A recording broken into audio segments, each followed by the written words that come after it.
design thinking is about asking new and I would say better questions, questions that are open-ended, questions that are curiosity-based, and that send you on a journey of discovery rather than just trying to have all of the answers. And so this design thinking, it really influenced the brand that I have created. I've created multiple brands now, but it really influenced how I created a brand. It influenced how I built my business because one of the things of design thinking is it acknowledges the constraints. And a lot of times we think if I'm going to live my dream life, I need to break out of the constraints. And you can't break out of the constraints until you first acknowledge that they're real, right? Otherwise, you're just going to be always living in la la land, which never can be introduced to reality. So I'll use an example of this. Like the main product, which had my company really grow and explode in a profound way, was a product that it really innovated in the baby bathtub space. And the way that I designed this product was I first acknowledged the constraints that bathing a baby was tricky and difficult. We had this squirmy, scared, slippery, new human being, right? And we had this parent who was terrified of harming this new human being, right?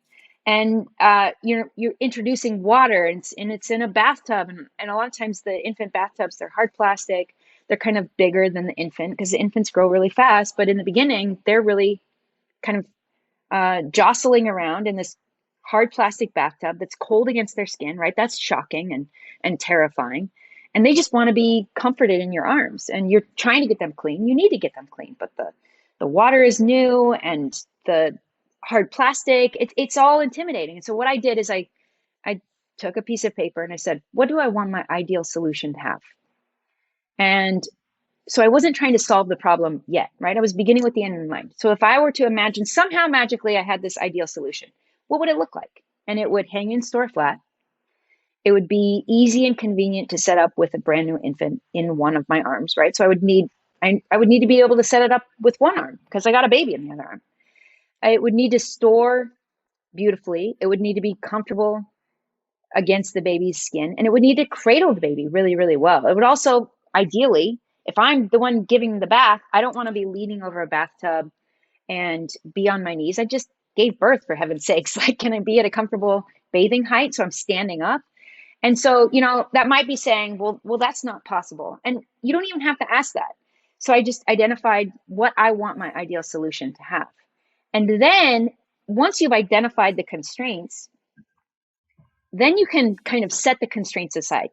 And you go into this new place where you're like, okay, let's dream, let's play, let's have fun. Let's think of crazy, wild, silly ideas. And that's where you go into this new place of not possible, right? Dreaming, imagining, playing, having fun. And I started sketching out all these wild, crazy ideas. Like maybe it's like a baby bidet and something wraps around it. And like, it's like a car wash and swirling around the baby, right? Like just wild, crazy, silly ideas. But ultimately, what started to make sense was a concept that was modeled after a brown paper sack. And that might sound a little weird, but a brown paper sack, like nobody has to hand you instructions on how to use that. Nobody has to, like, there's not some latch system and mechanism. You don't need two hands to pop it open. I mean, kind of, but you know what I mean. It's just really simple and intuitive. And I thought, what if this product was really simple, intuitive? It could like pop open to hold volume. And then when you're done with it, it folds flat and it just gets kind of stored against the back of a door, or the brown paper sack gets stored, next to the refrigerator in that crack between the cabinet and the refrigerator, right? So that was kind of the model. I'm like, yeah, I want it to be kind of like that. And that's where you just start sketching and you're like looking at the constraints now, acknowledging the constraints, but also acknowledging the dream. And in a sense, you're introducing constraints to the dream. And you're like, hey guys, meet each other. What if you two had a baby? What would that start to look like? And you start to imagine these two worlds coming together. And if I had both the constraints acknowledged and the like fun, intuitive, imaginary ideas, what if those started to live together? And you start to sketch out and play around with your idea. And there's many phases of this, but this is kind of just the general concept of how do you begin to create an idea that doesn't currently exist.